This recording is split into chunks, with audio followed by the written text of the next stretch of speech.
Hi friends, అందరూ ఎలా ఉన్నారు? సో నేను ఈరోజు అయితే గుత్తి వంకాయ ఈజీ ప్రాసెస్ ఎలా చేసుకోవాలో చూపిస్తాను. ఫస్ట్ అయితే మనం పల్లీలు నువ్వులు వేయించి పక్కన పెట్టుకొని టమోటా, ఆనియన్స్, అల్లం వెల్లుల్లి, పచ్చిమిర్చి, కొత్తిమీర, కరివేపాకు, పసుపు, కారం, ధనియాల పొడి, మటన్ మసాలా, గరం మసాలా, వంకాయలు అయితే వాష్ చేసి పక్కన పెట్టుకుందాము.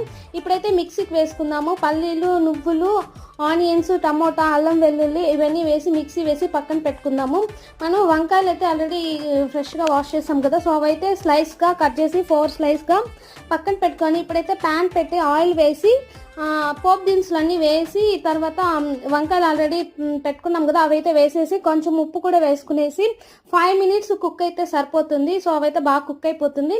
తర్వాత కొత్తిమీర, కరివేపాకు, పుదీనా ఆల్రెడీ పేస్ట్ చేసాం కదా, సో ఆ పేస్ట్ వేసి మొత్తం కలుపుకొని ఒక 15 మినిట్స్ ఉంటే చాలు, కుక్ అయిపోతుంది. టేస్ట్ అయితే సూపర్ ఉంది. ఐ హోప్ ఈ వీడియో అందరికీ నచ్చింది అనుకున్నాను. నచ్చితే లైక్ చేసి